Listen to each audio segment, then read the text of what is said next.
Don't you dare. You don't get to take credit for Martha's work again. I heard Philip's voice booming from the conference room.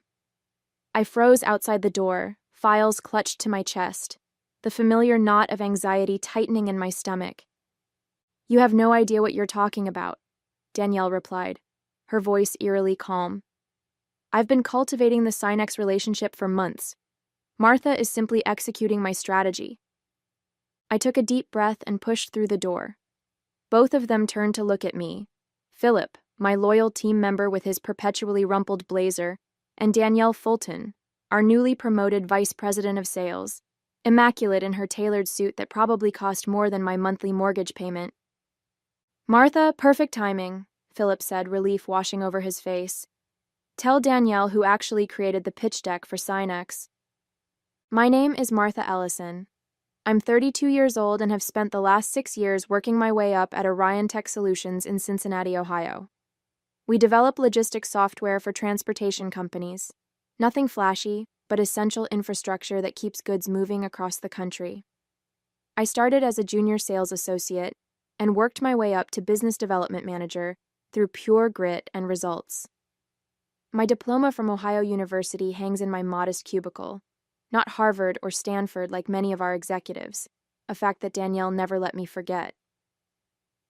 We were just discussing the Sinex presentation, Danielle said smoothly, as though Philip hadn't been shouting moments before. I'll need your notes by end of day so I can finalize everything. I met her gaze steadily. Actually, Danielle, the presentation is already finalized. The entire deck is built around the customized supply chain solution I developed specifically for their multimodal needs. Well, I'll need to review it thoroughly, she replied with a tight smile. We can't risk losing this deal. It would be our largest contract ever. $50 million over 5 years, I nodded. I'm aware of what's at stake. What I didn't say was that I had been working on landing Sinex Holdings for nearly a year. Countless early mornings, late nights, and weekend work sessions had gone into understanding their pain points, crafting the perfect solution, and building trust with their team. I'd flown to their headquarters in Detroit 4 separate times, each visit bringing me closer to closing this career-defining deal. As Philip and I walked back to our desks, he shook his head. She's going to try to push you out of the final meeting. You know that, right? I sighed. Let her try. Tasha Brennan won't sign anything unless I'm in that room. What Danielle didn't know, what nobody at Orion Tech knew, was that Tasha, the CEO of Sinex Holdings, had been my roommate in college. We'd shared a cramped off-campus apartment for 2 years, splitting ramen noodles and pulling all-nighters together. We still met for brunch whenever she was in town. I hadn't leveraged our friendship to get the deal. That would have been unprofessional. But it certainly helped get my foot in the door. As I walked back to my desk, I noticed an email from our CEO requesting my presence at tomorrow's executive meeting. A chill ran down my spine. Something told me this wasn't about a promotion. The executive boardroom always made me uncomfortable. Everything was too polished. The gleaming mahogany table, the floor-to-ceiling windows overlooking downtown Cincinnati, the subtle smell of lemon polish and power. I smoothed down my department store blazer and took a seat at the far end of the table, painfully aware of being the only person in the room without an Ivy League pedigree.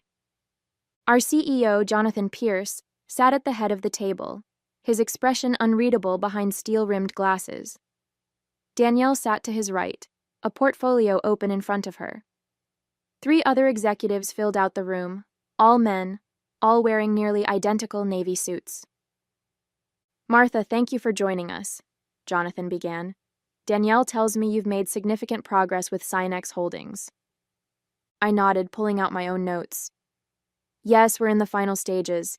They've verbally committed to the full package, and we're scheduled to sign the contract next week. $50 million over 5 years with an option to renew. Jonathan leaned forward, fingers steepled. That's excellent work. It would be the largest contract in Orion Tech's history.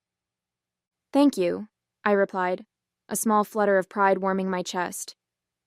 It's been a team effort, but yes, I'm proud of where we've landed. The thing is, Danielle interjected, We're concerned about Synex's enterprise-level needs moving forward. I frowned. I've built the entire proposal around their enterprise infrastructure. The implementation plan addresses every concern their IT department raised. Not just the technical aspects, Danielle continued smoothly. The relationship management. A client of this size requires a certain level of finesse. My stomach dropped. I'd seen this before. Danielle positioning to take over accounts after I'd done all the heavy lifting, but never with a client this significant.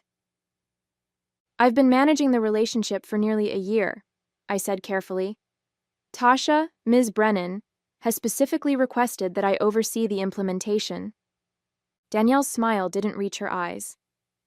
Of course you've done excellent foundational work, Martha. No one's disputing that. But they were. I could see it in the way the executives exchanged glances, in the way Jonathan avoided my eyes. We need to ensure this flagship account receives our most experienced talent, Danielle continued. I'll be taking point on the final negotiations and signing. 6 years of loyalty. Countless weekends sacrificed. The biggest deal in company history nearly closed. And they were pushing me aside at the finish line. Is there a concern with my performance? I asked directly. Jonathan finally looked at me. Not at all. You've exceeded expectations. But as we grow, we need to consider the image we project to high-value clients. Danielle has experience with Fortune 500 accounts that you simply don't have. What he didn't say, but what hung in the air between us, was that Danielle had a Harvard MBA and connections in all the right places. I had a state school diploma and results. Somehow results weren't enough anymore. The next week passed in a blur of forced smiles and late nights. I handed over all my Synex files to Danielle, briefed her on every conversation I'd had with their team, and even drafted talking points for the final meeting. I did everything asked of me with professional courtesy, even as resentment burned in my chest. On Friday afternoon, with the contract signing scheduled for Monday morning, I received another calendar invitation from Jonathan. Another executive meeting, this time with HR copied. My heart sank. I knew what was coming, but it still felt like a bucket of ice water when I walked into the room and saw the manila folder sitting in front of my chair. Martha, thank you for your contributions to Orion Tech, Jonathan began, his corporate mask firmly in place. As you know, we're constantly evaluating our organizational structure to ensure we're positioned for the next phase of growth. I remained silent, waiting for him to get to the point. Beside him, Danielle had the decency to look slightly uncomfortable. We've decided to restructure the business development department, effective immediately, he continued. Unfortunately, your position has been eliminated. The words hung in the air between us. 6 years of my life discarded in a single euphemism. I see, I said, my voice surprisingly steady. May I ask why now, days before closing the largest contract in company history? This isn't about the Synex deal, Jonathan replied, though we all knew it was. This is about our long-term strategic direction. We need to elevate our team's credentials as we pursue more enterprise clients. You mean you need people with fancier diplomas? I said flatly. His expression tightened. We need people with elite educational backgrounds and enterprise experience moving forward. His eyes flickered briefly to the Ohio University degree that had been packed in the box now sitting at my feet. Danielle leaned forward. We're prepared to offer a generous severance package, 3 months' salary and benefits, plus a letter of recommendation. How thoughtful, I replied, the bitterness finally seeping into my voice. I could feel my face flushing with anger and humiliation. 6 years of sacrifice distilled into a paltry goodbye package. The head of HR, a woman I'd barely interacted with during my time at Orion Tech, slid the manila folder toward me. All the details are in here. We'll need your badge and laptop before you leave today. I looked at each of their faces, searching for a shred of genuine regret or appreciation for what I'd built. There was none. Just discomfort at an unpleasant task and eagerness to move on. Thank you for the opportunity, I finally said. standing up and gathering my things with as much dignity as I could muster. No dramatic speech, no tears, no begging. I simply took the folder, nodded, and walked out. As I packed up my cubicle, Philip hovered nearby, his face a mask of outrage and sympathy. "This is insane! After everything you've done? After Synex?" I carefully wrapped my Ohio University diploma in tissue paper. "It's fine, Philip. Really. It's not fine. You landed a $50 million deal, and they fire you before the ink is dry? You should fight this." I looked at him, a strange calm settling over me despite the day's devastation. They've made their choice, and on Monday morning, they're going to realize it was the wrong one. "What do you mean?" I smiled slightly as I closed the box. "Just wait and see." Monday morning, 9:30 a.m. I was sitting in my apartment in yoga pants, sipping coffee and scrolling through job listings when my phone lit up with a text from Tasha. "About to head into the Lion's Den. Wish you were here? Brunch this weekend to celebrate?" I smiled, typing back, "Absolutely." "Good luck today. Call me after." What Tasha didn't know, what I hadn't told her, was that I wouldn't be in the meeting. I deliberately hadn't mentioned my termination during our brief call over the weekend. Some might call it calculating, but I preferred to think of it as letting events unfold naturally. My phone buzzed again almost immediately with Tasha's reply. "Of course. Can't wait to work with you on this." I set my phone down, trying to ignore the twisted knot in my stomach. Part of me felt guilty for not warning her. A larger part of me wanted Orion Tech to experience the consequences of their decision firsthand. Across town, in the gleaming Orion Tech conference room, Danielle Fulton would be arranging presentation materials, making sure everything was perfect for the most important signing in company history. Jonathan would likely be there early, too, ready to take credit for the acquisition. They'd be smiling, confident, completely unaware of the tsunami heading their way. My phone rang at 10:15 a.m. Philip's name flashed on the screen. "Martha, oh my God," he said the moment I answered. "You are not going to believe what just happened." "Try me," I replied, setting down my coffee mug. Tasha Brennan walked into the conference room, looked around, and the first thing she said was, "Where's Martha?" Danielle tried to explain that you were no longer with the company, but Brennan cut her off. She said, and I quote, "If Martha's not involved, we need to revisit this contract immediately." I closed my eyes, picturing the scene. What did Jonathan do? He started doing damage control, talking about team approaches and how they value your contribution, but are moving in a strategic direction. Complete bull. Brennan wasn't having it. She said she'd been clear from the beginning that you were the reason Synex was considering Orion Tech, and without you, the deal needs to be reevaluated. A small vindictive part of me savored the image of Danielle's face as her victory crumbled. "Then what happened?" I asked. "They're in Jonathan's office now. It's chaos here, Martha. Absolute chaos. Danielle is practically having a meltdown. She's been calling legal to see if there's any way to force Synex to honor the verbal agreement." "There isn't," I said simply.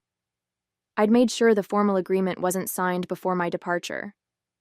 "How did you know this would happen?" Philip asked. I hesitated, then decided he deserved the truth. Tasha was my college roommate. We've been friends for over a decade. There was a long silence. "And Orion Tech had no idea," he finally said, something like awe in his voice. "They never asked. They saw my state school diploma and assumed I couldn't possibly have valuable connections." "So what happens now?" It was the question I'd been wrestling with all weekend. Part of me wanted to watch Orion Tech implode without the Synex deal. Another part, the professional who'd given 6 years to this company, couldn't completely abandon ship. "That depends on what they do next," I replied honestly. I didn't have to wait long to find out. Within an hour, my phone was blowing up. 3 missed calls from Danielle, 2 from Jonathan, a text message from an unknown number that turned out to be the head of HR, all with increasing levels of panic and forced politeness. I let them stew for another hour before finally answering Jonathan's fourth call. "Martha," he said, relief evident in his voice. "We need to talk." "I'm listening," I replied, keeping my tone neutral. "There seems to have been a misunderstanding with Sinex. Ms. Brennan is under the impression that you're essential to the deal."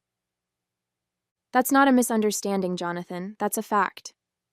There was a long pause on the other end of the line.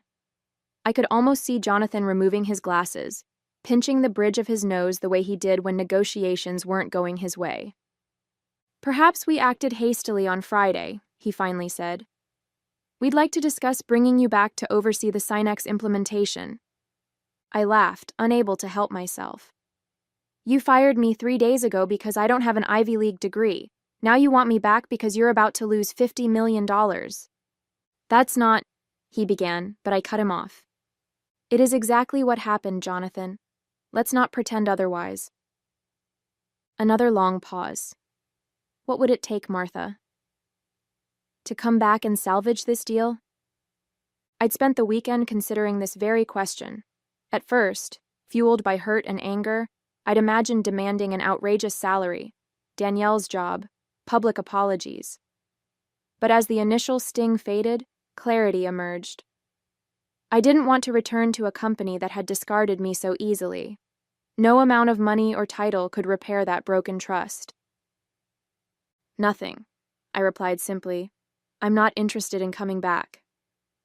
"Everyone has a price," Jonathan insisted. "Name yours. Vice president title, equity, both?"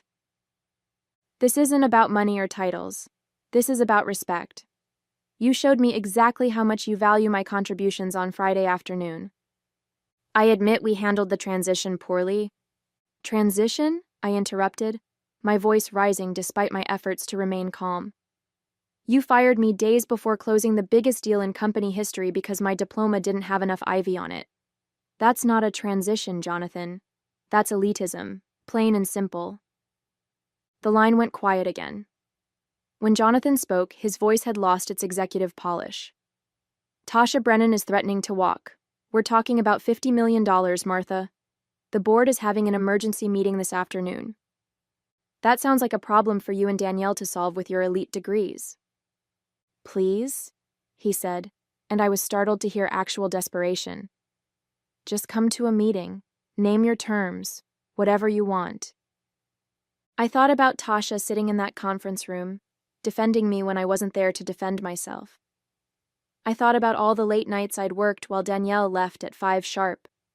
I thought about the subtle digs at my state school education, the promotions that went to less qualified people with better pedigrees, the constant need to prove myself over and over again. "I'll think about it," I finally said, not quite ready to close the door completely. "But in the meantime, you should know that Tasha has integrity. If she says the deal depends on my involvement, then it does." I hung up before he could respond, my heart pounding. The phone rang again immediately, but I let it go to voicemail. Then a text appeared from Tasha. "These people are unbelievable. They fired you? After everything you did to land this account? I'm furious. Call me ASAP." I smiled despite myself and called her back. "Martha," she exclaimed upon answering. "What the hell happened? Why didn't you tell me they let you go?"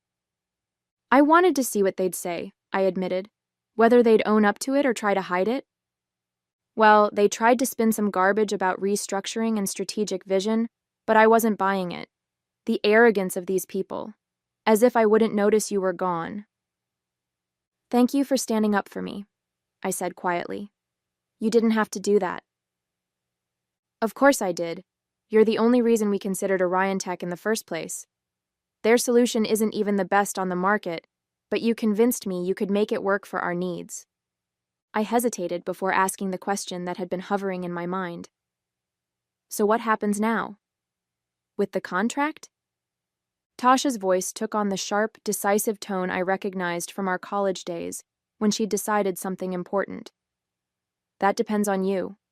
If you want me to walk away from Orion Tech completely, I will. but I have another idea, if you're interested. I'm listening. You remember Gregory Wilson?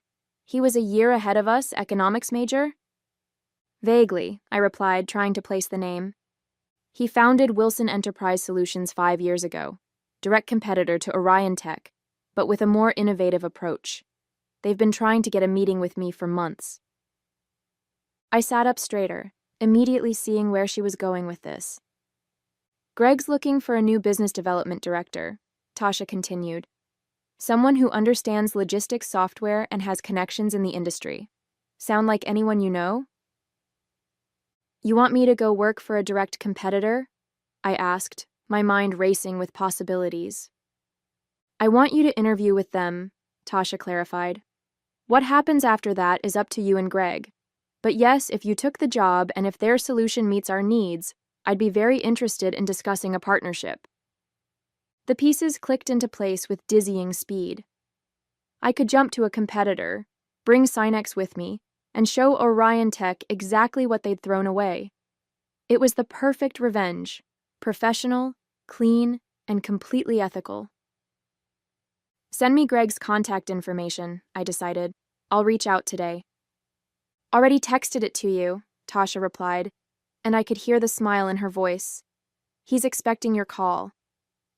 3 hours later, I was sitting in a downtown cafe across from Gregory Wilson, founder and CEO of Wilson Enterprise Solutions. He was younger than I expected, barely 40, with the energetic presence of someone who built something from nothing. Tasha speaks very highly of you, he said after we'd exchanged pleasantries. Says you're the most client-focused person she's ever worked with. I believe in relationships over transactions, I replied. Technology changes, but trust is constant. We spent the next hour discussing his company, my experience, and the logistics software market. Unlike my interviews at Orion Tech years ago, Greg never once asked about my educational background. He was focused entirely on results and approaches. So here's the situation, he finally said, leaning forward. We're a smaller player than Orion Tech, but we're growing fast. Our technology is superior, more adaptable, cloud-native, better UI. What we lack is someone who can get us in front of the right enterprise clients. Someone with relationships and industry knowledge? I nodded. Exactly. I'll be blunt, Martha. I want to poach you. I want to offer you our business development director position, reporting directly to me. Full autonomy over your client strategy, equity in the company, and a salary that will make Orion Tech's best offer look insulting. My eyebrows rose. That's quite a pitch. I believe in investing in talent, Greg shrugged. And from what Tasha tells me, you're exactly the talent we need. The fact that Orion Tech was stupid enough to let you go is their loss and my gain. For the first time since Friday, I felt a genuine smile spread across my face. I like your approach, Greg. When would you need an answer? How about right now? He challenged, a twinkle in his eye. I laughed. I appreciate the enthusiasm, but I'll need to see the formal offer first. Though I have to admit, I'm definitely interested. Fair enough. I'll have it to you by end of day. He stood and extended his hand. I'm looking forward to working together, Martha. As we shook hands, my phone buzzed with another call from Jonathan. I silenced it without looking. Problem? Greg asked, noticing the gesture. Not anymore, I replied with certainty. By the time I got home, I had 7 missed calls from Orion Tech executives, 3 voicemails pleading for a meeting, and an email from Danielle that was almost comically desperate. I deleted them all and opened the formal offer Greg had sent over. The compensation package made me gasp. Base salary twice what I'd been making, significant equity, signing bonus, relocation allowance if I wanted it. Most importantly, the title and authority I deserved. I signed it immediately and emailed it back. Then I called Tasha. It's done, I told her. I start at Wilson next Monday.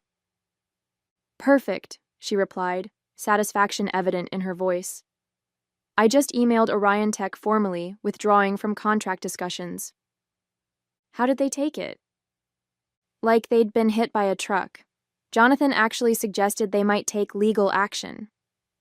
I snorted. On what grounds? You never signed anything. Exactly what I told him. I also mentioned that we're exploring other options that better align with our strategic direction. Let me guess.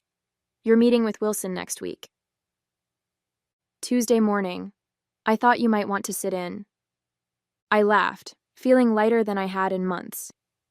Wouldn't miss it for the world. The next months unfolded like a masterclass in professional karma. I started at Wilson Enterprise Solutions the following Monday, diving into my new role with enthusiasm and purpose. Greg gave me the freedom to build my team and strategy from scratch, without the constraints I'd faced at Orion Tech. My first official act as business development director was to prepare for the Synex meeting. When Tuesday arrived, I walked into the conference room with confidence, greeting Tasha with a warm hug before seamlessly transitioning into my presentation. 2 hours later, we had the framework of an agreement. $45 million over 5 years, slightly less than the Orion Tech deal, but with significantly better technology and implementation support. Word travels fast in our industry. When news broke that Synex Holdings had signed with Wilson instead of Orion Tech, other clients took notice. My phone started ringing with calls from contacts I'd cultivated over the years, all curious about why I'd made the switch and what Wilson could offer that Orion Tech couldn't. I never spoke ill of my former employer. I didn't have to. The facts spoke for themselves. Orion Tech had fired me immediately after I landed their biggest ever contract, then lost that same contract when the client discovered I was gone. It was a cautionary tale that executives whispered about at industry conferences. 3 months into my new role, I got an unexpected LinkedIn message from Philip. Danielle was let go yesterday. Board cited the Synex disaster and failure to retain key talent. Thought you'd want to know. I felt a moment of satisfaction, quickly followed by concern for my former team. How are things there? I wrote back. Tense. Stock is down 30% since the Synex news. Rumors of layoffs. I didn't celebrate. Instead, I sent Philip a message. If you're interested in a change, Wilson is hiring. We value results over pedigree here. 2 weeks later, he joined my team, the first of several talented Orion Tech employees who made the switch in the coming months. 1 year after my unceremonious firing, Wilson Enterprise Solutions had grown by 150%. Our client roster included 3 former Orion Tech flagship accounts, including Synex Holdings. My team, now 15 strong and growing, was a diverse mix of backgrounds, educations, and experiences, united by their drive and client focus. I'd just wrapped up our quarterly planning meeting when my assistant said Greg wanted to see me. I found him in his office, reviewing financial projections with a satisfied expression. The board meeting went well? I asked, taking a seat.